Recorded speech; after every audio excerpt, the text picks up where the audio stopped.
Hey everyone, welcome back to the channel. I hope you've got something warm to drink, because tonight's story is a long one and, honestly, it's one of the wildest emails I've ever opened. Before we get into it, a quick reminder for anyone new here. Every story I read on this channel comes from you, the viewers. Tonight's letter landed in my inbox a few weeks ago, completely out of nowhere, from someone who asked to stay anonymous. They didn't want their name attached to it, but they did want it shared, because they said writing it down helped them, and maybe hearing it will help someone else too. So, as always, this story is fictional. Any resemblance to real people, places, or events is purely coincidental. Think of it as inspired by real-life storytelling, nothing more. Okay, let's read the letter exactly as I received it. My fiancé told his entire family he would never marry the Callaway girl because she was probably spoiled, useless, and plain.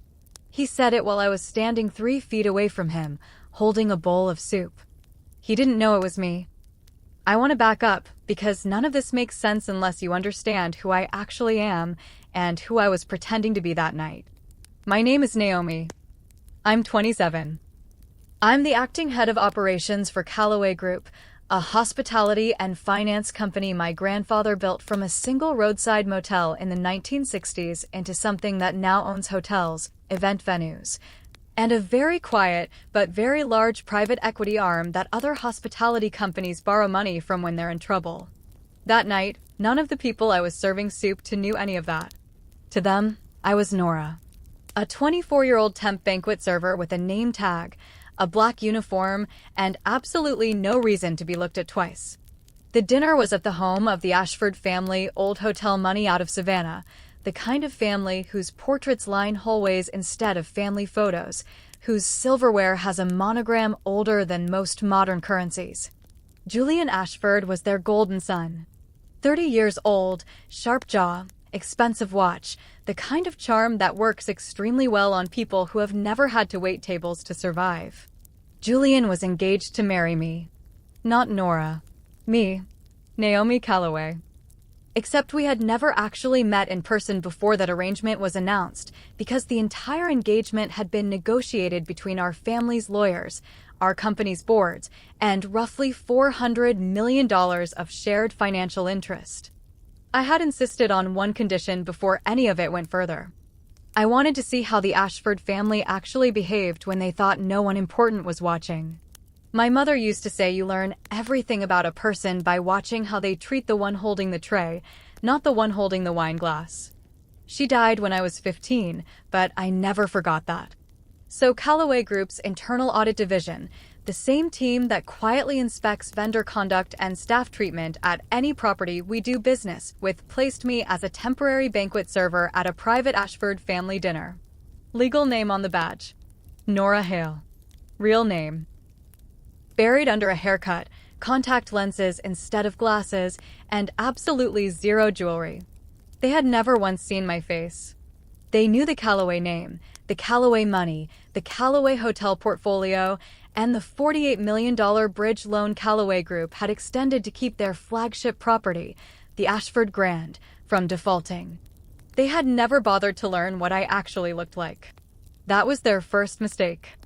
I was clearing the soup course when Julian said it. Sitting at the head of a table with silver candelabras and cream walls and oil portraits of ancestors who had actually worked for a living, unlike their descendants. If the Callaway girl ever shows up in person, he said, swirling his wine, I'll tell her to her face I prefer a simple woman. His mother, Margaret, gave a thin, approving smile. His cousin, Portia, laughed and kept scrolling on her phone under the table. And curled in close beside him, resting a hand near his arm like she'd done it 1,000 times before, was Delphine, his so-called childhood best friend, who anyone with working eyes could see was a great deal more than a friend. She probably has a mouth for catering staff too, Delphine murmured, just loud enough for me to hear. I have ears too, I said, setting down the soup. Luxury service is very advanced these days. Portia snorted into her water glass. Julian frowned at me, actually frowned, like I'd committed some minor offense simply by responding. I want to pause here and tell you I wasn't scared of him. Not even a little. I had survived board meetings where men twice his age had tried to intimidate me out of a room. I had run hotel crisis response during an actual flood. And I had once dealt with a senator's wife who demanded we remove the ocean view because the waves looked judgmental. Julian Ashford didn't even register as weather. Okay, I already love her. I need everyone to sit with that line for a second. I have ears, too. If someone said that to my face while I was minding my own business at a dinner table, I think I'd just quietly leave the room and rethink my life choices. But listen, this is just the beginning. It gets so much worse for this family. Keep going, I promise it's worth it. His grandmother, Constance, was the only one at that table who watched me with something other than contempt. She had sharp eyes, silver hair pinned into a knot that had clearly survived several decades of family scandal, and she said almost nothing all night, except once, quietly, when Margaret told me to hurry along with the next course like I was furniture that had developed the inconvenient habit of moving on its own. Careful, Constance said, not looking up from her soup. The good ones remember exactly how you spoke to them. Nobody at that table understood what she meant. I did. After dinner, I slipped into the small operations room off the kitchen, where Desmond, Callaway Group's head of corporate security, a former military man who found billionaires significantly more difficult to deal with in actual combat, was watching 6 monitors with the stillness of someone who had given up being surprised by rich people years ago. Audio's captured, he said, without looking over. The soup line, too. Good. I'd hate for the soup to have suffered for nothing. He almost smiled. Almost. They're moving to the West Corridor after dessert, he said. Julian and Delphine. Then let's clear the plates slowly. You're enjoying this. No. I'm documenting. I want to be clear about something. I didn't go into that dinner planning to destroy anyone. I went in hoping to be wrong about him. I actually wanted him to be decent. A marriage that starts as a business arrangement can still become something real, if both people show up for it honestly. I would have married a man who turned out to be awkward, or boring, or even a little cold, if he had simply been honest and had basic respect for people who worked for a living. What I could not forgive, what I refuse to forgive to this day, is cruelty toward someone he believed had no power to fight back.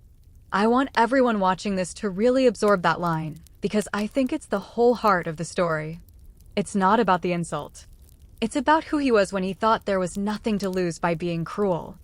All right, deep breath, because the bribe scene is coming up next, and it made me genuinely angry when I first read it.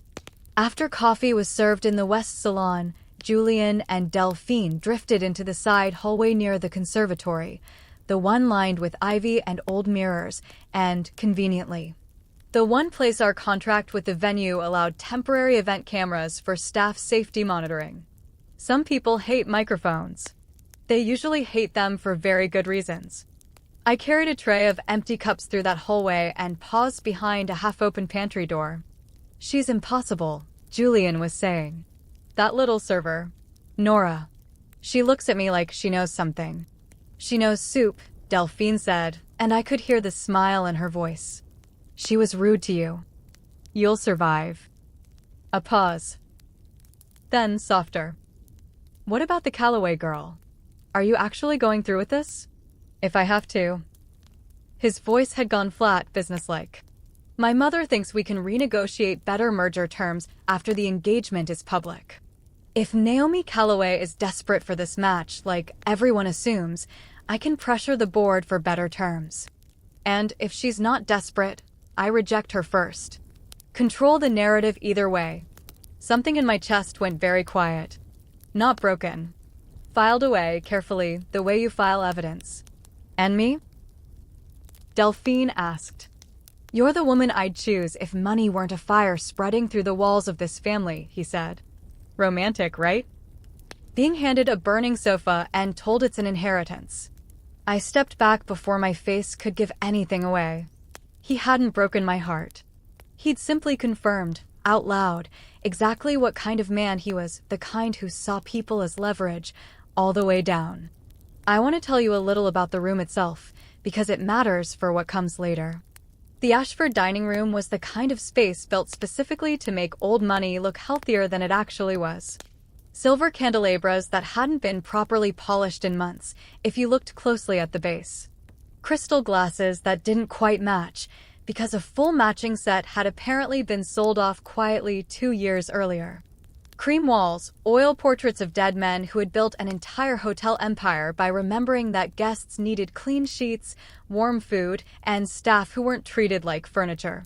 Their descendants, from what I could tell in a single evening, had only kept the portraits. They'd let everything the portraits actually stood for quietly rot. Margaret glanced at me exactly once during the main course, the way you glance at a chair that's been left slightly out of place. Not with curiosity. With mild irritation that I hadn't yet learned to disappear. "Nora, is it?" She'd asked earlier, even though my badge sat clearly pinned to my jacket the entire time. "Yes, ma'am." "Temporary, just for tonight." "I do hope the agency sent someone who understands discretion," she said. "This dinner matters." So I gathered I told her from the number of people insulting the woman funding it. The table had gone very quiet after that. Portia had actually whispered, loud enough for half the room to hear, "Did she just say that?" Constance had lifted her soup spoon with painful, deliberate elegance and hadn't smiled at all. But her eyes had. I noticed that immediately, and I filed it away the same way I filed away everything else that night. In the small staff pantry, I found Constance waiting at a little tea table, as if she'd been expecting me since before I ever walked into that house. "Nora Hale," she said, testing the name like it tasted wrong. "Bring me tea." "No sugar. Lemon on the side, not in the cup." I prepared it exactly as asked.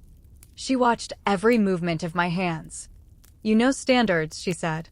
"You also carry yourself like someone used to giving instructions, not taking them." "Who are you, really?" "A temporary server, ma'am. That's what my badge says." Badges are only honest within their job description.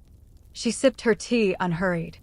"My husband built this family's hotel empire by sleeping behind the front desk for 2 years when no night staff would show up. This family was built by people who worked. Somewhere along the way, my son and grandson forgot that." "I know," I said quietly. "You know a great deal for a girl holding a serving tray." "Perhaps trays attract wisdom," I said. "Or auditors." For the briefest second, something like real amusement crossed her face. "Watch the cousin," she said. "Portia films everything she thinks will make other people look small online. And watch Delphine. Pretty snakes don't stop biting just because the tablecloth is white." "Thank you." "I'm not protecting you," she said. "I don't know what you are yet." "I didn't ask you to protect me," I said. "Mercy before evidence is just poor timing." That earned me a real smile. The first one I'd seen from anyone in that house all night. Okay, the grandmother is instantly my favorite character, and I have a feeling she's going to matter a lot more later.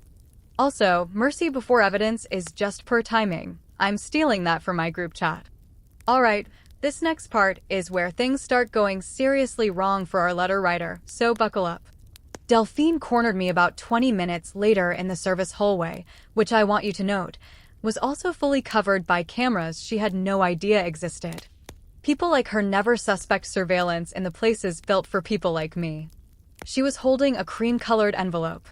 "Nora," she said, all soft smiles. "I wanted to apologize for earlier." "No, you didn't." Her smile thinned considerably. "You're very direct for someone in your position." "My position has comfortable shoes," I said. "That's about the extent of its privileges." She held out the envelope. $15,000 in cash, she told me, generously, like she was doing me a favor by even naming the amount instead of just handing it over silently. "I've seen bigger accounting errors on a hotel minibar bill," I said. Her eyes flashed. "For someone like you, it's generous. Someone like me. A server. A nobody who shouldn't stand too close to men like Julian. If you're smart, you'll take it and request reassignment before tomorrow's event." I looked at the envelope, then at her, then took it carefully with 2 fingers, because fingerprints deserve to be collected gently. "People who buy silence," I said, "usually hate receipts." "You think anyone would believe a server over in Ashford?" "No," I said. I think cameras will save everyone the trouble of believing anything at all. I handed the sealed envelope to Desmond 10 minutes later, evidence bag and all. She'll escalate, he said. I know. Cancel tomorrow's gala? No. I actually smiled at that. I want them standing at the signature table when it happens. I felt that in my chest, not going to lie. I want them standing at the signature table when it happens is such a cold, calculated line, but also completely earned, right? Okay. Now we get to the part of the story that made me actually gasp out loud when I first read it. The framing. The framing happened during the final clearing round of the dinner. Not a ring. Not jewelry. Something far more damaging, a restricted Callaway Group executive access key, the kind used for merger document rooms, secure financial servers, and executive floors. Exactly the kind of thing that would turn a temporary server into a corporate spy in the eyes of anyone who found it on her.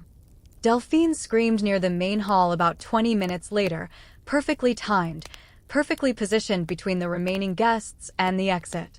She has a restricted executive keycard. I saw her take it off the contract table. Margaret swept in like a judge who had already decided the verdict before hearing a single piece of evidence. Search her, she said. No, said a voice from the doorway.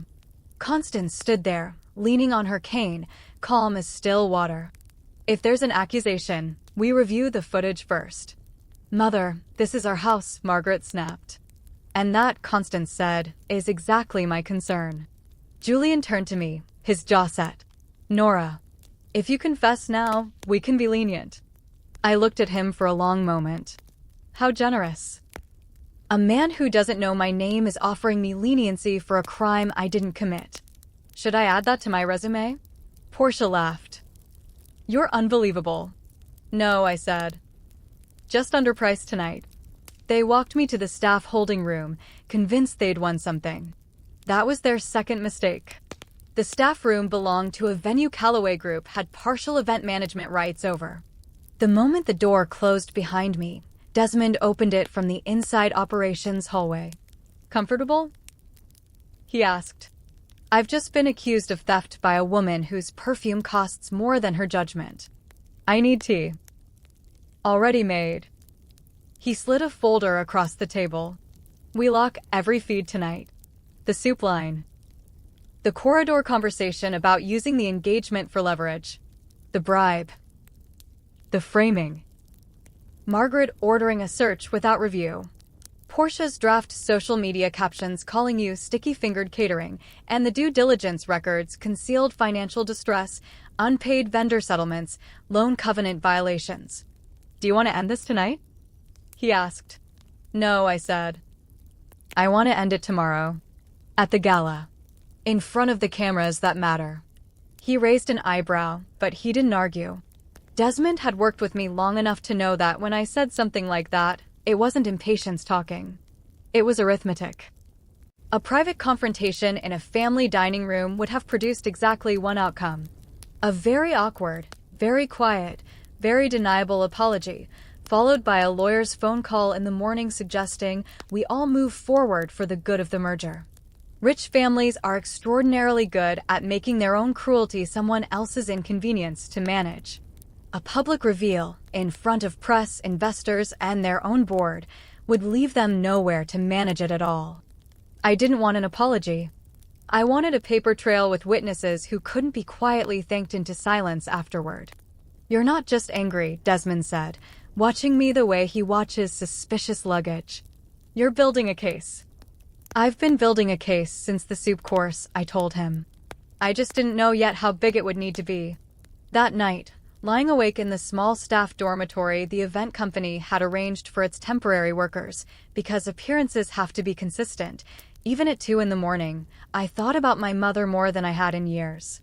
She used to walk through our properties unannounced, in plain clothes, specifically so staff wouldn't perform for her the way they performed for guests who mattered. She caught more real problems that way in a single afternoon than any consultant ever caught in a month of formal audits. I understood, lying in that narrow dormitory bed, that I wasn't just gathering evidence against the Ashfords. I was finishing something she'd started a long time before I ever put on that black uniform. Okay, I need everyone to appreciate the sheer patience here, because I would have absolutely lost it right there in that holding room. But no, she waits for the gala. The actual signing ceremony. In front of press, investors, everyone. I'm not going to lie, I got chills reading this next part. The gala was held the following evening at the Ashford Grand's Imperial Ballroom. Domed ceilings, gold balconies, white marble columns, a floral arch 20 feet tall over the signature table where the final merger documents sat and signed, waiting. I'd quietly asked the lighting team to make the Callaway monograms on the wall slightly brighter than the Ashford ones. Petty. Legal. Deeply satisfying. I arrived through the service wing, still in the black uniform. Julian arrived in a midnight suit, looking every inch like a man who believed he still controlled how his own story would end. Delphine wore pale blue, close enough to him to look like comfort, far enough away to later claim innocence. Margaret glittered in diamonds. Portia was already filming. Constance sat near the front in black, hands folded over her cane, and when she spotted me near the champagne station in uniform, she lifted one eyebrow. I gave her the smallest nod. At 8 o'clock, Julian took the stage microphone. Behind him sat the unsigned merger papers, exactly where I'd placed them. Nothing makes arrogance more comfortable than a table it believes will save it.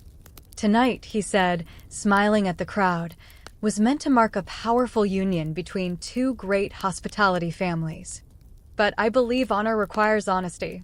Polite murmurs. Delphine lowered her eyes modestly. Constance's expression went completely flat. The Callaway heir has hidden from this entire process. Hidden from my family. Hidden from the people meant to trust her with a future. I won't be tied to an invisible woman who thinks money alone commands respect. He reached for Delphine's hand. I prefer sincerity. A woman who stands in the open. I picked up a single silver bowl of soup from the service station and walked onto the stage. He stopped talking. His smile actually vanished in real time. Who let you up here? The owner, I said, and set the bowl down in front of him on the podium. Eat first. I did warn you about shocks. A ripple moved through the crowd. Delphine laughed too loud. Oh my God, she's still pretending. I turned to the audience. Good evening. My name is Naomi Callaway. Silence. Not ordinary silence, expensive silence. The kind with legal consequences quietly assembling inside it. I flipped my badge. One side read Nora Hale, temporary service staff. The other read Naomi Callaway, acting executive chair, Callaway Group. The screen behind me lit up with official confirmation, my identity, my authority over the merger and audit process, my photo alongside the documents. Julian lost color faster than I've ever seen a person lose color. I won't ask you to marry a spoiled, useless, plain woman, I told him. I'm too kind for that particular punishment. I actually put my hand over my mouth reading this part. Can you imagine the sheer nerve it takes to stand on a stage, reveal your entire double identity, and deliver that line at the same time? I need a minute. Okay, I'm okay. Let's keep going, because this is where all the receipts start playing on the big screen, and it is glorious. The first video played. Julian's own voice, from the dinner table. If the Callaway girl ever shows up, I'll tell her to her face I prefer a simple woman. The crowd laughed. Not kindly. The second clip, the West Corridor. Marriage on paper if needed. Access first, control later. The laughter died completely. The third, Delphine offering the bribe. I've seen bigger accounting errors on a mini barbell. Then her threat. The fourth, Delphine sliding the access card into my apron pocket, clear as day, time-stamped. The fifth, Margaret ordering a search with zero review.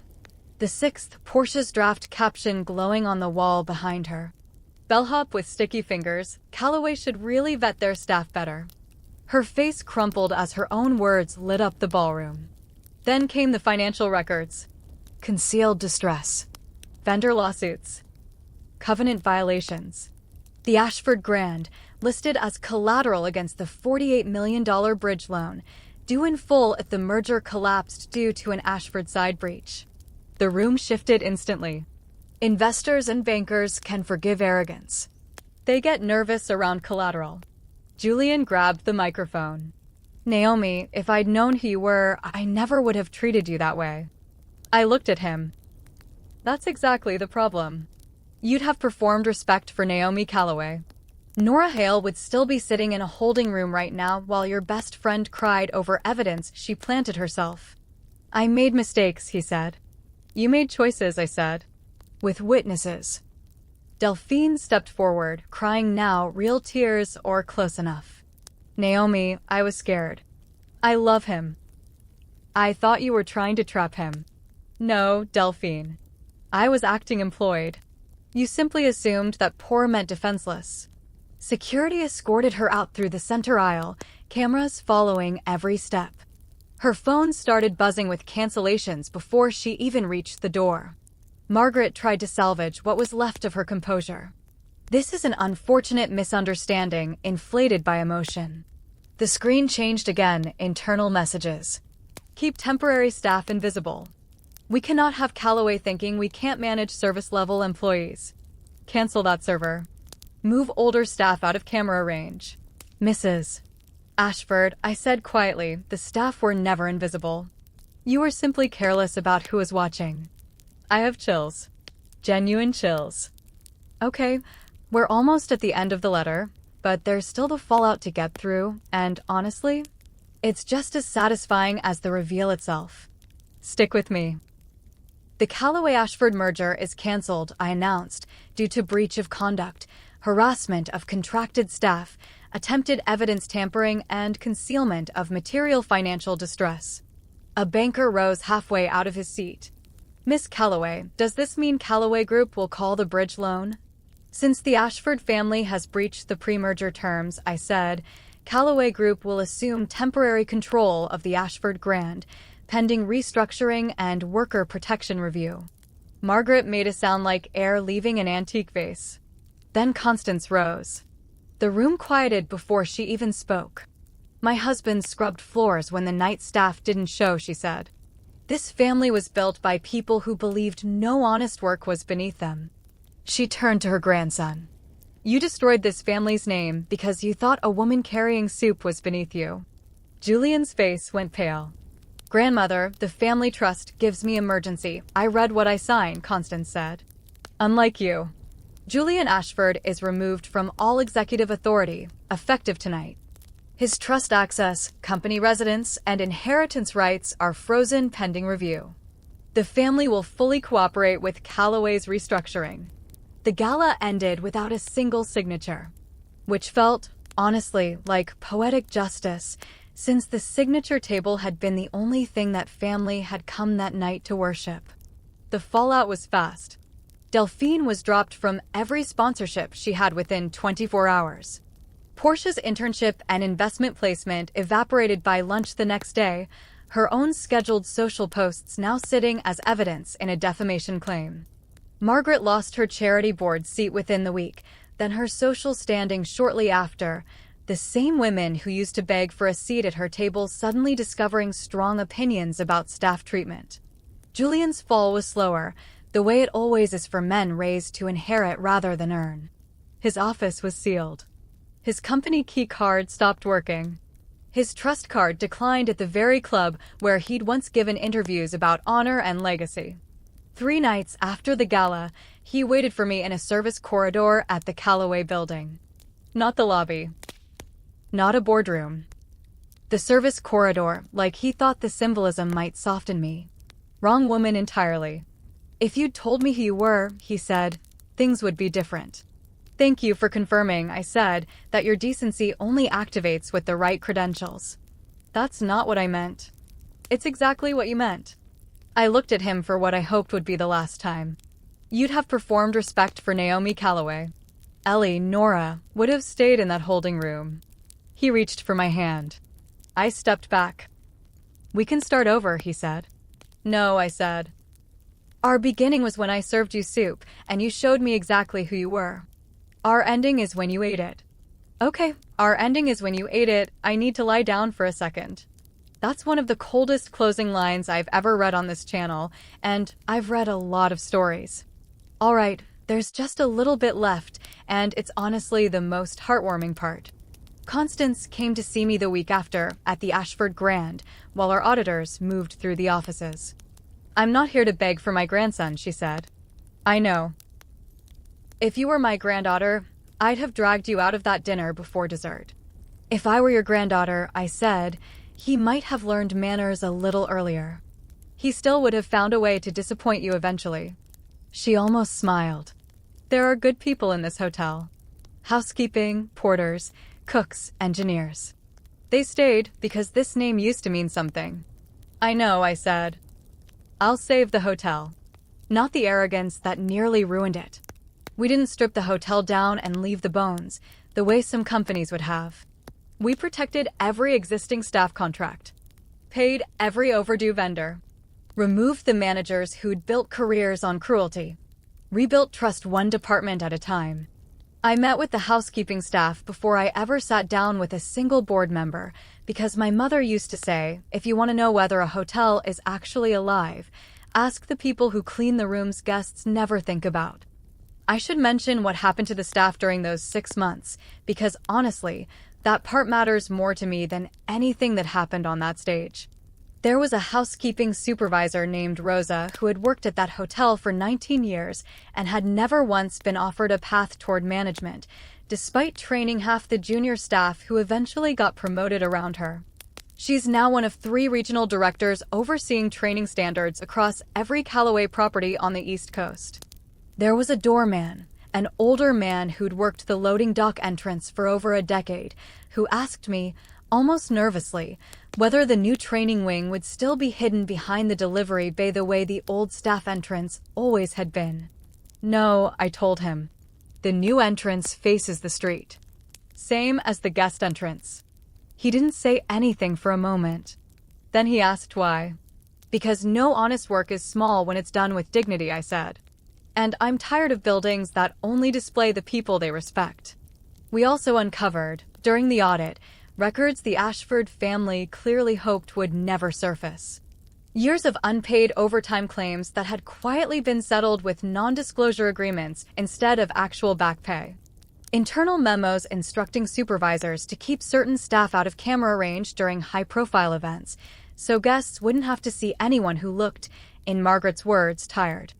We made every one of those settlements right, with interest, whether the original agreements legally required it or not. Some fights aren't about what a court can force you to do. Some are about what you're actually capable of living with. 6 months later, the hotel reopened under a new name. Not Ashford Callaway. Just Callaway Crest. The old family crest was moved into a small history display where the truth could be framed without ever being handed a key again. The old staff entrance, the one hidden behind the loading dock for decades, became a training wing named after my mother. Hospitality classrooms, legal support clinics, a scholarship program for service workers who wanted to become supervisors, directors, general managers, or even owners of their own properties someday. Margaret was gone from every board she used to sit on. Portia's public apology, written by lawyers, stayed pinned online because Callaway Legal has always had a particular fondness for visibility. Delphine still can't walk into certain rooms without someone whispering about an access card near the canops. And Julian was sent by his own grandmother to work as a trainee operations manager at a small regional property under a general manager he had once dismissively called service class with a tie. He's apparently punctual now. Progress, I suppose, has levels. At the reopening, I wore a simple black suit. No bridal dress. No engagement ring. No man standing beside me as proof of anything. My victory looked like marble floors, protected worker contracts, a clean balance sheet, and my mother's name over a training wing full of people learning that no honest work is small when it's done with dignity. A reporter near the lobby fountain asked if it was true that the first time I walked into that building, they'd mistaken me for a server. That was never the problem, I told her. The problem was that they thought being a server gave them permission to treat me like garbage. People sometimes ask, when this story comes up, whether I feel any guilt at all about how thoroughly that family's world collapsed. I've thought about that question a lot, honestly, more than I expected to. And the answer I keep landing on is no, not guilt, exactly. What I feel is closer to a strange kind of grief. Not for Julian, or Margaret, or Portia, or Delphine. For the family they could have been, if even one of them had chosen, at any point along the way, to treat the people around them as fully human. Constance managed it. She built her entire adult life inside that same house, surrounded by the same money, and somehow never lost the thread connecting her to where the family actually came from. That tells me it was always possible for the rest of them, too. They just never bothered. That's the whole story. I still think about that dinner sometimes, the soup, the silence, the way people show you exactly who they are the second they believe there's nothing to lose by doing it. I just wanted someone else to hear it. Wow. Okay. I need a second, because I say that after almost every story on this channel, but I genuinely mean it this time. What gets me the most isn't even the reveal at the gala, as incredible as that was. It's the fact that she gave him every chance to just be a decent person before any of this happened. He didn't lose everything because she was secretly rich and powerful. He lost everything because of exactly who he chose to be when he thought nobody who mattered was watching. So here's my question for you, and I really want to know, who do you think was actually the most at fault here? Julian, for what he said and what he planned to do. Delphine, for the bribe and the setup? Or Margaret, for the environment that basically raised both of them to think that way in the first place?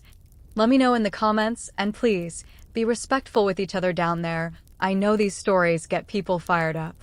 If you enjoyed this one, hit that like button. It genuinely helps this channel more than you'd think. And if you're new here, go ahead and subscribe, because we post stories like this every week.